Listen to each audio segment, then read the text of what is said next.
Hello and welcome to a special episode of World Class Real Estate Podcast. My name is Mark Worrell and today I am joined in sunny Coventry by Ian Macbeth. Good morning, mate. How you doing? Yeah, I'm good. Looking forward to the episode. Hot topic. So good guest coming on to talk about it. Probably the best guest in agency to talk about it.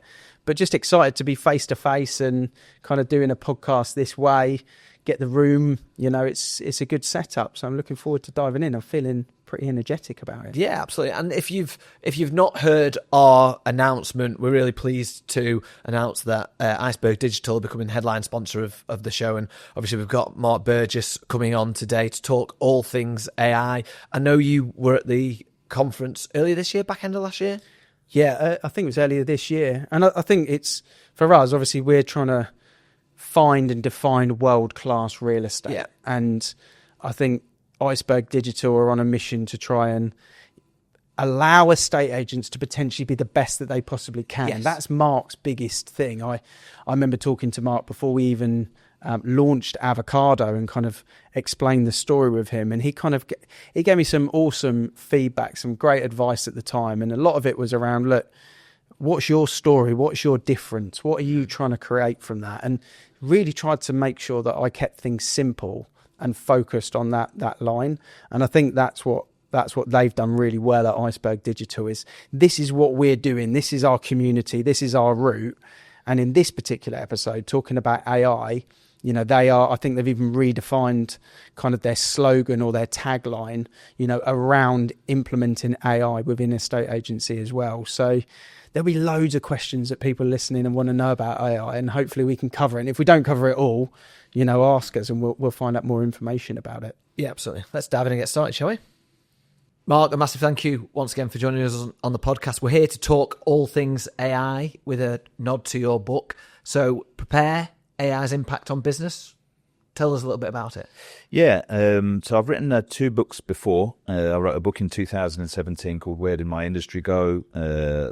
Went on to be number 2 business book in the UK. I wrote The Estate Agency Revolution in 2020. Both of them were quite focused on estate agency. This one I didn't want to focus solely on estate agency, but I do put a nod towards estate agency in some of my examples in there. This one is about people understanding a bit more about AI. So if you're a world-class expert in AI, you probably wouldn't find the book that useful. It's about where did this all come from? How does it all slot together? Where are we now? How do I use it? And where's it going to go for my business? In summary, I would say that's what the book kind of guides people on. And from an AI point of view, for the other 99.9% that aren't an expert, that are interested in hearing about AI, because it is such a hot topic at the moment and it has exploded. And I would imagine it's still the infant stage of this, you know, nuclear explosion cloud that we're going to see.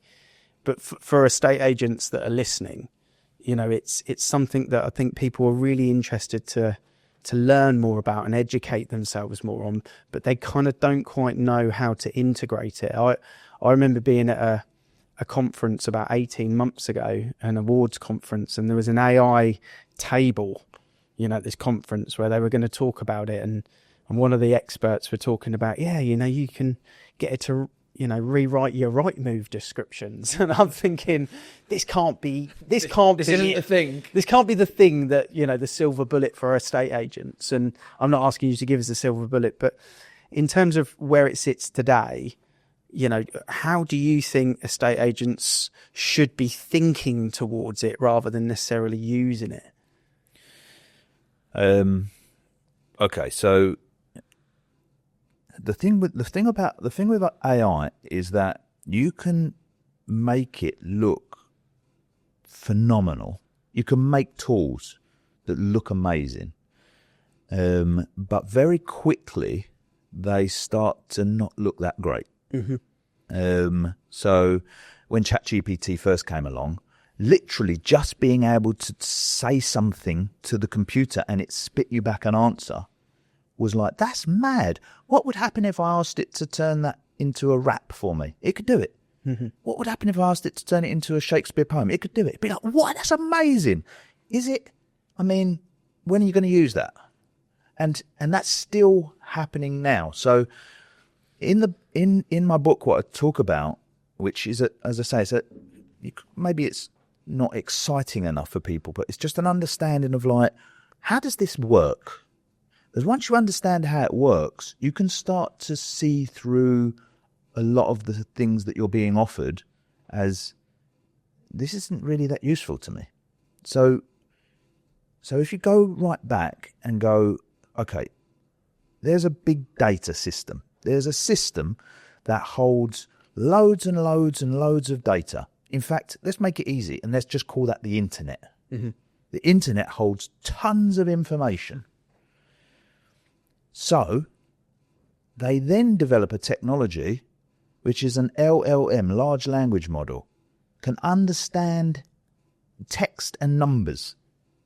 So if we think back to computers before graphical interfaces, you had to know a little bit of coding to be able to use Microsoft DOS to find your folders. You had to type backslashes and all that sort of stuff.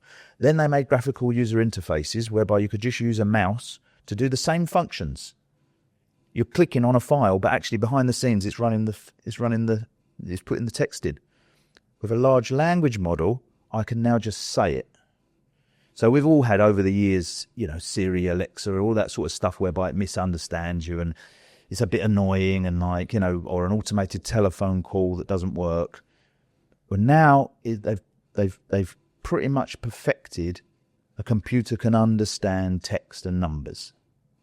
So it can understand text and numbers and it's got access to the internet. So therefore, of course it can write you a poem like Shakespeare. It's nothing more than you could do if you went on the internet. Mm. So if I went on the internet, I could find some websites that teach me about how poems work. I could find some websites that talk to me about Shakespeare's style, and I could do that. But it would just take me a lot longer. Yeah.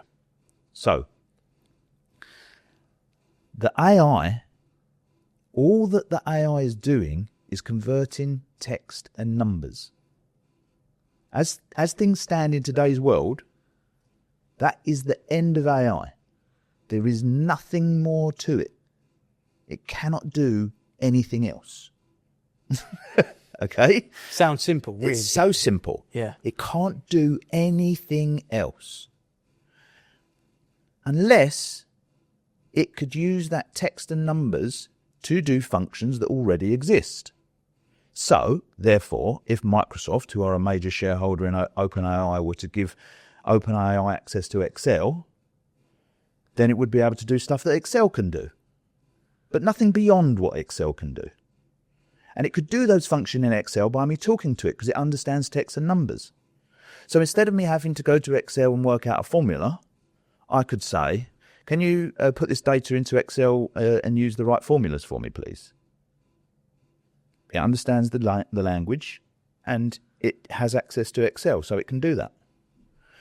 So these are really important things to understand in terms of the building blocks. Because let's imagine an estate agent is sitting there thinking to themselves, this AI is mad. Like, I'm using, let's pick a software where we're not going to offend anyone. I'm using CFP Widman, right? I'm using CFP Widman software. Well, it's not connected to the internet, but forget that. I'm using an old software. And one day I'm going to say to AI, find me some landlords. Mm. No, it can't, because CFP hasn't got that function. Mm. It understands, it can do the functions that you were going to do with a mouse by talking to it. And it can convert that back into numbers and text for you as well. That's the end of it. That's as far as AI goes in 2025. So you can do incredible stuff. Let's say someone goes, no, that's not true, Mark, because I've seen a software whereby, you can upload a picture and it will turn it into a video. No, you've seen a software that does that, that's being controlled by you typing text. Mm. The text, the AI is reading, is the large language model, is doing the function of the software. But if the software hadn't been invented, AI wouldn't be able to do it. I was chatting to a guy the other day who said he went to a bar and there was this AI robot where it was serving drinks. The queue was so long, he said, I just went to the normal bar. I said, do you know how that works? He was like, not really. I was like, think of a coffee machine. If you've got a coffee machine, you can press that and it'll do you a cappuccino. With AI, I can just ask it and it'll do the cappuccino. But I have to have the coffee machine first. Mm-hmm. If there's no coffee machine, I can't ask it to make me a coffee. It won't just figure it out. Yeah. Now, you could give it access to data. The internet tells you how to make a coffee. Read the recipes. You could read the recipes, but you're going to have access to the data. Yeah. So what do estate agents need to be aware of? They need to be very aware of that, because when someone comes along and goes, I've got an AI tool that will qualify all your leads. They'll qualify all your leads over the phone and do property matching. Okay. So you've built a software that does that? No. It'll just do it. We use ChatGPT. It's like, but ChatGPT hasn't got that function. So how's that going to work? It'll read through your property descriptions and it'll just do it. No, it won't. It won't do it. No, it can't. It can't do it. And it goes on and on and on and on. So where's it getting the data from? And where's it putting the information?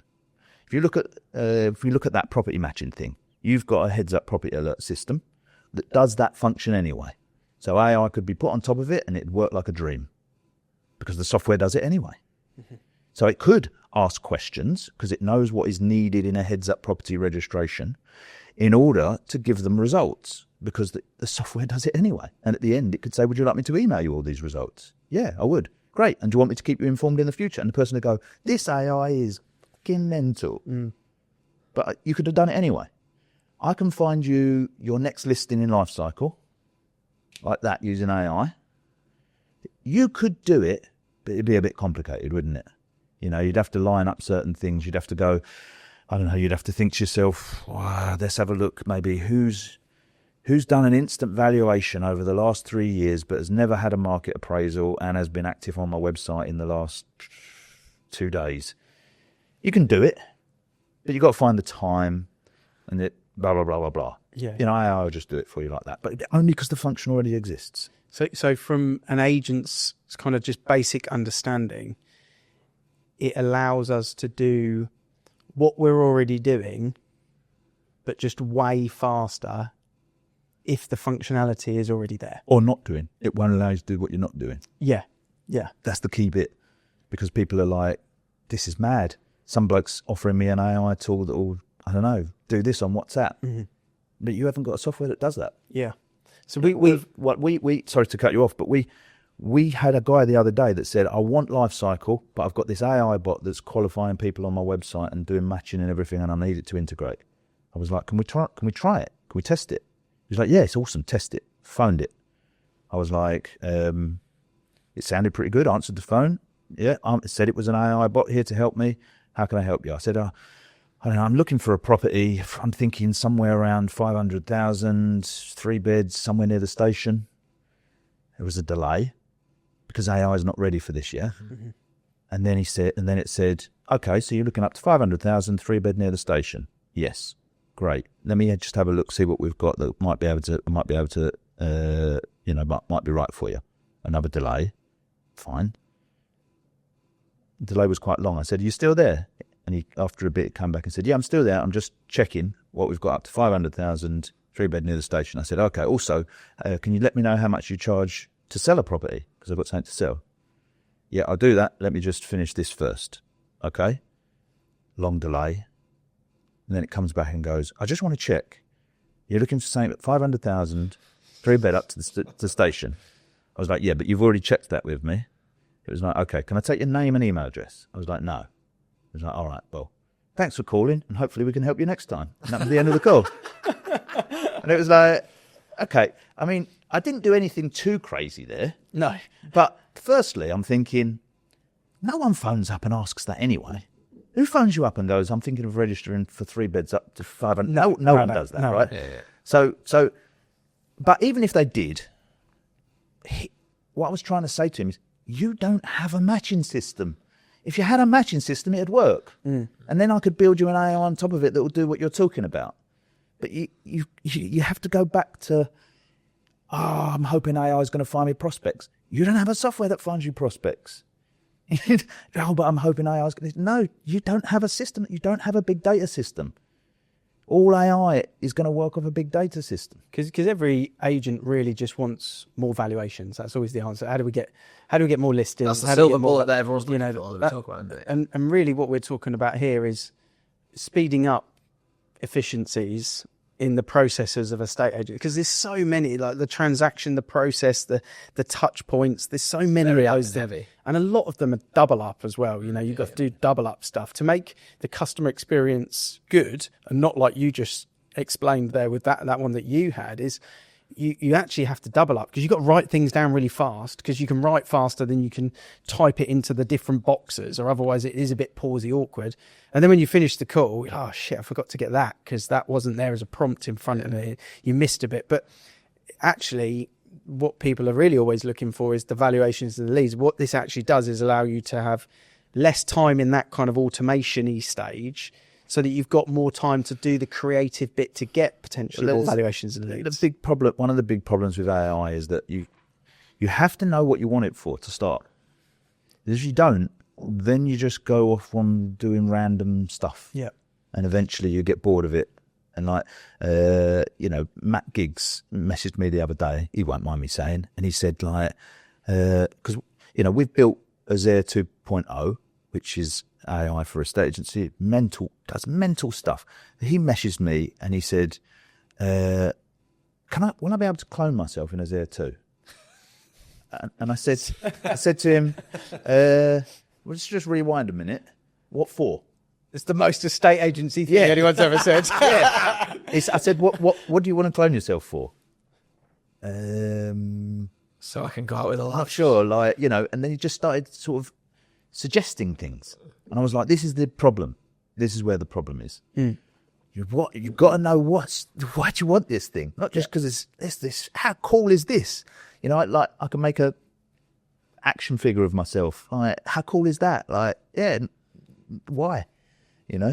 We think it's pretty cool. Yep. Showed it to my kids. They're like, you're so weird. It's not even an actual action figure. Suddenly brings you down to earth. You think like, it's a bit weird. Isn't it? It's what my kid will listen to. Why did I do that? So it's just, let's get to the point. Like Lifecycle, like it's amazing, but it can be a bit complicated, can be a bit difficult. Like you could have a call with Rob now. This is true, that you could have a call with Rob now and he could show you obvious potential listings that are sitting in your database that no one's done anything with because they haven't really got time, or it's not really, but everybody wants them. Mm-hmm. So if my AI can just give it to you, like literally you get into the habit of coming in the morning going like, tell me 5 people to speak to today where you think I'm going to get a listing. And it goes, this one, this one, this one. And it goes, I can tell you what to say to them as well. That's fucking gold, right? Yeah. But you've got to have the system to start with. Because how is it going to know? Mm-hmm. Someone's got to have written the rules as to like, we think a potential listing is somebody that's done an instant valuation, has been on the website in the last 4 days, has read a blog that's specifically to do with putting their house on the market, has done this and has done that. They're top of the list. Next would be this, next would be that, next would be that. And then I've got a system where I can see how many buyers match their property. So it can tell me a compelling reason. I've got a system where it can see how many houses I've sold near their house. It knows what percentage of asking price I'm achieving. It knows all of that stuff. It knows all the rules of a estate agency, and everything's been split into tiny, tiny little segments of data, each one with explanations around it, so that when you just go, just give me 5 people to call for a listing, it just does it. But there's not going to be a tool. There will be people that try to sell that tool, but there's not a tool that can do that unless you've gone and built a big data system that sits underneath that's connected everything together. I think one thing that people listening and watching that's worked really well for me, and I'm not an AI expert or really a tech guy, to be honest, but one thing, and we were joking about it in the car on the way up, one thing that I always look at is how do I find a solution, not a problem? And one of the problems that I have is I'm awful at spelling and I'm awful at writing copy. I know what I want to say, and if you slapped a camera in front of me, I'd say it perfectly. But if you ask me to write it, I'm terrible at it. And what AI has allowed me to do is I've been able to look at that and go, right, I need a solution to this problem. It's given me that solution. And over time of the last 2 years of me feeding it the questions and the intelligence and the understanding, it knows a little bit more about what I want. And because I've given it, like you said, the platform, which in my case is the Avocado website and blogs and text, it now knows my language. It knows how I want it to be. So it can now write me copy better than I can write it. And there was a particular one the other day where someone said, can you support me on this LinkedIn post? I was like, it's a really good LinkedIn post and I'd love to support you. And I read it and I was like, I don't really fucking know what to say, to be honest with you. Like, I could just do some emojis, but I was like, it's a bit shit. So I just copied and pasted it. I threw it into the chat and just said, you just give me a LinkedIn response to this, like I would say. 3-liner, perfect, pop straight in. And for me, that's like great because that's where I'm weak. So I'm like, I'll use it as it gives me, I'm a better person now because I've got that support. Okay, so that's the best example. And people will be familiar with that example. You have given it lots and lots of data, and now you're saying it can do that better than you can do it. Mm. Now imagine if I give it access to all of the people that ever made an inquiry to Avocado, what their circumstances are, what happened to them, what portal they came from, what they were looking for, how many viewings they did, what viewing feedback they gave, every valuation you ever did, what the feedback was, every instruction you've got, every fee that you've ever earned, the performance of all of your staff. I gave it all of that data. Imagine how many other things it would do better than you could do. Mm. And that's what I'm saying. It only needs access to the data. So it doesn't sound that big a thing, but it has to be, the data has to be sitting there to begin with. You can take a big lump of text, stick it in ChatGPT and try and get it to make some sense of it. But a lot of the time it will get muddled up with things if there's too much information. So if you look at your traditional CRM systems, underneath it, it's all a bit of a mess. Not a mess, that's a bit harsh. It doesn't need to be structured in any particular way because a lot of people use note fields for things. You know, even what somebody's looking for instance, what their feedback was, they might just put it in a notes field. Yeah. It's easy to get to. So if you just took all the notes and stuck it into ChatGPT and asked it, like, can you give me an idea of like viewing feedback? It'd get a bit confused between what's a viewing, what's viewing feedback, what's vendor care, it just get a bit confused. So because of specifically of the way a big data system is built underneath, which I know is boring, it's all segmented into tiny little bits. There's an actual piece of the database where just viewing feedback lives. So I can make one small agentic AI that he just lives in there. He only knows about viewing feedback. He knows nothing else. He knows nothing about viewings. And then when you write stuff, the AI checks our master documents of what is a state agency and how a state agency works. What is a market appraisal? What is a valuation? Why can you not say valuation? Why do you have to say market appraisal? Why do people still... All of that stuff checks those documents. It checks your documents as to what is Avocado's way, what is our intellectual property, what is our voice, what is our brand, what are our rules, what did you say in the past? And then it goes and asks all the different little agentic AI bots in the big data system, I need your information, and I need your information. And then it can take that and spit it back to you in text and numbers and stuff that's easy to understand. So it's such a great point because some people are familiar with training ChatGPT with giving it documents. So then, like I say, great, and you can see the difference between a ChatGPT that's been trained with documents and one that's off the shelf. And that's exactly what I'm talking about now. We're talking about an AI that's got a big data system under it versus someone came along and sold you a tool that uses ChatGPT and whatever's available on the internet. There's I'll share this story because as you're talking about it, it's been festering with me since Sunday. So on the weekend, I had a run, and when I got back from the run, I always treat myself with a nice takeaway. And my daughter loves a Papa John's pizza, and I love a Papa John's pizza. So I've gone on the website, and I'm ordering it, but I wanted she wants a margarita and she wants the garlic breadsticks. I want a half and half because I like a little bit of variety. So normally I just let her have the margarita, and then I'll share it. But this time I was like, no, I'm rewarding myself. So I wasn't going to pay for the garlic bread on top because pizzas are fucking expensive now. So I was like, right, I'll do my half and half. I'll do my thing. I'll put it in the basket. I go to pay. He goes, do you want any of this stuff? I was like, well, I kind of do want that, but I'm not paying for it because it's $6.99 and I don't want to. On the next screen, it knows that I normally order that. So it's now discounted it by £2 and I've gone, yeah, all right, I'll have it. Fair enough. I'll have it. Yeah. She's over the moon. I've got the deal. But there isn't someone sat in the back office going that, but it knew that I normally order the garlic bread and it got me. Now, the example that I'm using is like when AI is at the level where you can just have a conversation with somebody, because they've already got that system, it will do that. Yeah. But if they didn't have the system, it wouldn't just decide off its own back, like, do you want it for £2 then? Yeah. You've got to have the system first. Yeah. And that's getting to a point. So we talked about where it is now. You talked about the large language models and a little bit about where we're going. So I'd be really interested to know, are we talking about more efficiencies? Are we talking about AI in terms of making outgoing phone calls, taking incoming phone calls and saying things like, oh, if you want to view 23 High Street, we've actually also got 42 High Street on the market. How close is that, in your opinion, and how much further can it go? Okay, so Ian's got a system whereby when someone says, I'm looking for this property, it's suggesting other ones in a match. So the system already exists. So what we're talking about is, can AI do it over the phone? No. The reason it can't do it over the phone is because it just takes a little bit too long for it to transcribe the text, read it, write the reply, and put it back into voice.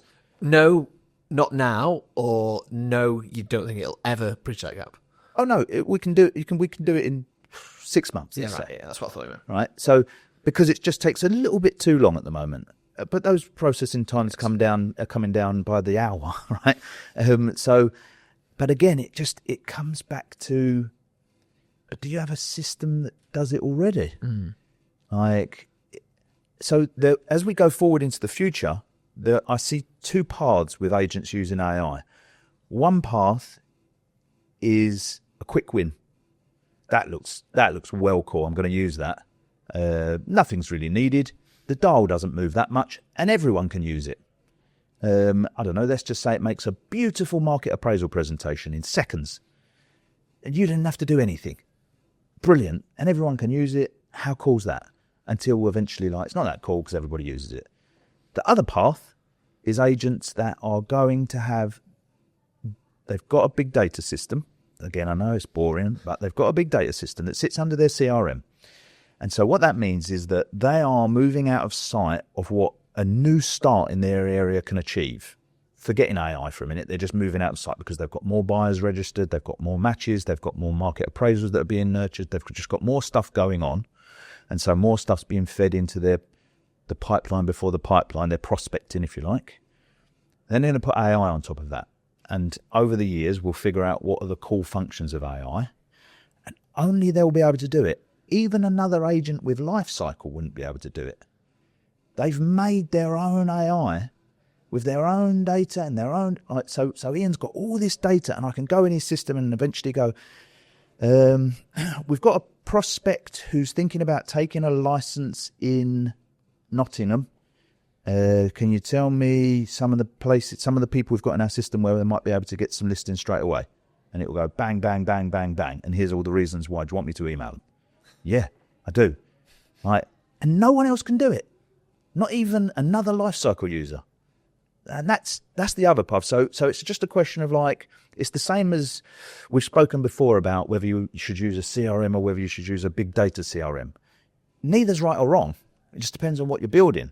I can make some money in a estate agency right now by using just a basic CRM or just a pen and paper, but I'm not building an unstoppable business. Mm-hmm. And AI is going to be the same. There'll be loads of tools where you can just jump straight in. Mm-hmm. Look at that. That's cool. Use it. Yeah. And everyone else can use it. And the other option is that you think, you know what?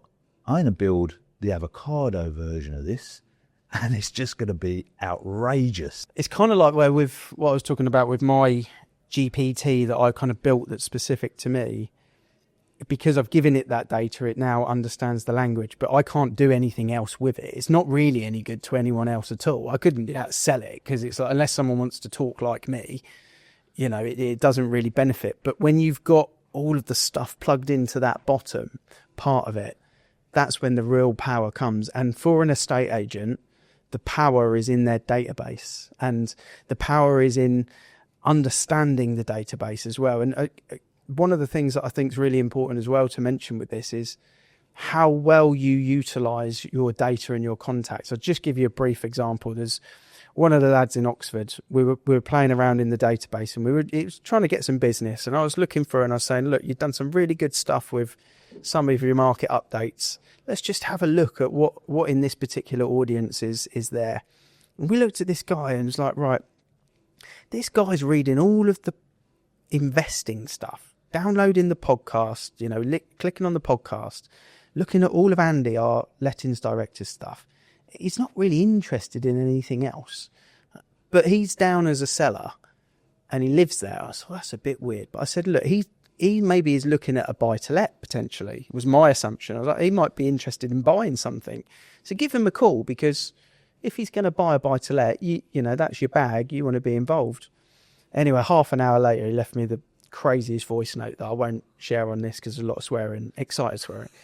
But it turns out the guy was actually in the army. He was actually in the army, and he was going to rent his property out because he was about to be stationed in like Germany or Norway or somewhere like that for 18 months. So he's like, so I've got a lettings listing out of it. And he wasn't being stationed for another couple of like months. So he's just doing a bit of research. But what AI allowed us to do is see that he was doing stuff. What I did as a human was incorrectly assume what he may be doing, because I was trying to predict the future. And what in this case the agent was allowed to do was realise that was someone he needed to actually have a conversation with. Yeah. And that I think for estate agents is just understanding that that's possible today is really cool. It's possible, and it's just so crazy because it's possible with or without AI. You know, like I said at the beginning, like the AI is it's a new mouse. It'll make it easy for you. You don't even have to be technical. I can just say, where should I get my next listing? Or I can say, what's on the market? What's on the market in my area? These houses are on the market. Any of them been reduced recently? Yeah, this one's been reduced recently. Any of them fallen through recently? Yeah, this one. And the guy did a valuation with you 4 years ago, and he's been on your website in the last 3 days. And here's a compelling reason as to why he should list with you based on the buyers you've got. You could find it out now in Lifecycle, but that's a long-winded thing to do when you're... No one's going to do it as well. That's the answer. No. So in our industry, at the front level, you're not going to get someone that does all of that. So actually, not only does it make us more efficient, it also makes us more profitable, because that all just comes into pounds and pence. Absolutely. And so, like, yeah, I just like I say, the book just kind of tries to explain to people that those levels, you know, those levels are what you need to be. Just keep bearing in mind what's already possible in your system is what's going to be possible. Will it go to the next level? So, you know, like from a human point of view, if a child goes through the schooling system, they understand what they've been taught from an education point of view. But as a human, we question things and we have creative flares in us. So we can come out of school and know more than what the school has taught us, because we have our own brain that's intelligently learning as well.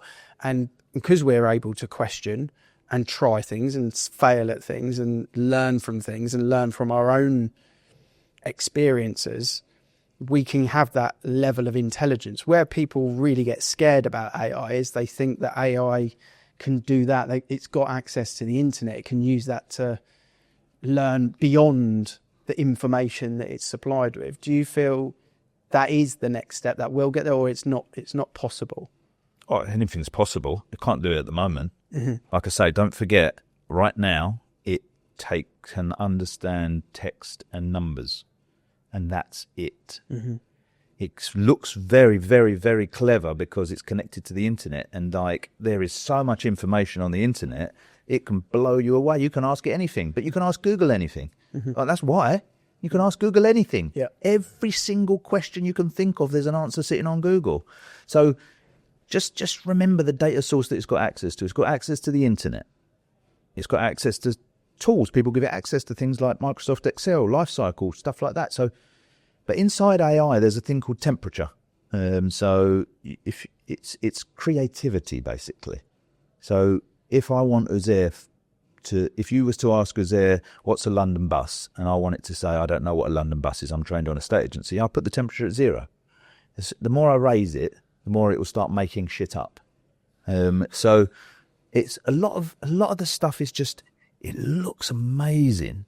And you think, my God, we're going to have like Optimus robots and we're going to have AI in the army and all that sort of stuff. We will, but the AI at the moment in the army can do what the machine can already do. You just don't have to press the buttons. Yeah. It's not got to the stage yet whereby it's got general intelligence. Will it ever get there? Well, probably. I mean, we would have thought what we've got now is impossible, not even probably 6 years ago. Yeah. We would have thought iPhones were impossible 20 years ago. So probably it will get there, but it's not on the short-term horizon. What's on the short-term horizon is being able to use large language models. And that's it. Which is reassuring because it means estate agents as a industry, if we do embrace things in the right way, we become more powerful rather than kind of not in existence effectively, which is the worry that... Yeah, I mean, what becomes less powerful is a conveyancer. Yeah. Because that is reading text. Yeah. Whatever way you look at it, whether they go, oh yeah, but I've got knowledge of the law. Yeah, you got it from reading text. And look at the simplification going on. Yeah. But it is absolutely right. It's textbook stuff, right? Law by definition is textbook stuff. And I can give the AI the textbook and I can give it the contract and therefore it can do what you can do. Oh, but what about all the nuances? Well, hey, where did you learn about the nuances? In what book was that? And that's the problem with conveyancing. There is no nuances. It's black and white. Mm-hmm. It's interpretation, but it still ultimately comes down to black and white or indemnity, right? So, so it's quite possible to see how AI could just obliterate conveyancing quite easily, really. Yeah. Whether anyone would allow that, I mean, it only needs for the banks to agree that they're happy with it. And that could affect a estate agency, couldn't it? Because, even though a estate agent doesn't do conveyancing, there's still this, I want someone to hold my hand as we go through this terrible process. But I don't think agents have to worry too much about that because, auction properties or the way it works in other countries, they don't have to go through all that crap. And agents are still there. It's just a question of, again, what's your intellectual property as to why you are useful and what is your data? Mm-hmm. And if I've got the data that makes me useful to somebody, it doesn't really matter whether it's going to take 2 days to go through or 2 months. You still need access to my data to achieve the outcome you want. So, yeah. If you were starting your agency January the 1st, 2026, you're planning for it now, from an AI perspective, what are the things that you would say are the absolute kind of non-negotiables for your new style of agency? There's no question you have to have a big data system at the bottom. There just is no argument about it. Yeah. It doesn't matter the fact that I'm biased because I have a big data system. There's just no argument. That's just a fact. You can look that up. The foundation is that you have to have a big data system. So once you've got a big data system, then it just becomes about filling it up with useful data. And you can do that any way you please. I mean, agents do it through getting buyer registrations, tenant registrations. They go out and get listings. They're just the normal ways that you would go about getting leads into your system, whatever you consider a lead, a seller, a landlord, a buyer, a tenant, I mean, I throw 400 to 450 online valuation leads in a month. Right. Which is great. So it costs me £2.50 a So lead. then it's my job to build you an AI that understands what that means, the context of it.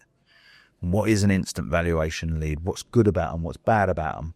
And what else could I look at? What other data sources could I look at to determine in what order are these people any good in terms of, like, actually, do they want a listing now? And keep an eye on it. Like, so it's my job to build a technology whereby behind the scenes there's an algorithm that's ranking all this big data somehow in estate agency terms. So that I can just make it easy for you to go, give me the top 5 potential listings in my system. Tell me a property that hasn't had any viewings in the last 2 weeks whereby there's people online looking at it. And tell me the people that are online. And actually send them an email for me, asking if they want to view it. All that function is already available. That's available in Lifecycle. The function's already available. So, of course, the AI can do it. But dreaming that one day, you know what, I might have an AI bot sitting in my office, picking up the phone, answering. Just forget it. Yeah, I did see an estate agent the other day on a podcast who's banging the drum about this, actually said, just fire your negotiators and just use AI. I was like, look, that depends on what your negotiators are doing, right? If your negotiator's job is to get viewings on a property, end of job, yeah, okay, I can see how, like we've just said, Lifecycle's registering people, right? When we first introduced that function, a lot of agents said to me, I like my staff to talk to people. And I was like, well, let's leave both on. I mean, it's exclusive. Let's see what happens. And that same person now hates his staff doing it because they don't fill out the fucking stuff properly. Yeah. Right? But anyway, Lifecycle's registering people, is sending matches to them, is keeping track of what properties they look at. So it knows all of that criteria. So the bit that the negotiator is doing is going into Lifecycle, looking at who's been looking at properties and sending them emails, probably. We like to think they're phoning them, but they're probably sending them emails, asking if they'd like to view it. So I've only got to send an email asking if they'd like to view it if they've looked at the property more than, twice. Mm-hmm. And then you could remove that job if you wanted to. But it's not quite as simple as that, is it? Because, then it's... And then they want to book the viewing, and then you're going to put it in the diary. And I know you could automate the diary, but that has its own complications. But nevertheless, technology is designed to cause deflation in a business, and this will cause deflation for people. Of course, you've got to pay for the AI, you've got to pay for the big data system, but your biggest expense is going to be your wage bill, and it will cause deflation in that sense. We were talking about planning, me and Mike, and one of the topics that came up where one of the other shareholders quite keen on getting a BDM in. So just for the whole group, from mortgages, from estate planning, surveys, estate agency, the whole shebang, recruitment, if you want to call it that as well. And me and Mike were having a conversation about at what point do we pull the trigger on having a department as such or AI specific, when do we throw 60 grand a year at people that just fix problems in the group? Do you think from a business, the size of our business, something like that is a sensible way of thinking, or do you think it's not needed? Do you think it's something that people should do yesterday? What's your kind of thoughts around that? Is this a person that just looks after AI? Just solely focuses on, these are our 10 biggest issues within our whole group at the moment. Yeah. Okay. And just looks at whether they're possible to be fixed through AI. Yeah. We've started it. We have we have 2 employees that only work in AI. They're not technical in any way. Mm-hmm. And I talk about it in my book. When people say, it will make people redundant, but there'll be just new jobs. Mm-hmm. But you can't really imagine what the new jobs will be. So this is the new jobs. It's too big a job for a person to think about it the way that you're talking about it. It will be an entire team. An entire team, because you think about what you've done with your GPT and the docs you've put in. I know you'll have really gone to town with that, and so you've probably lost track of it a little bit in terms of what is in those docs. Mm-hmm. All of them combined, there could be something conflicting, couldn't there? Mm-hmm. And so it's a little bit like what I'm talking about with the data systems. You can't just put everything in.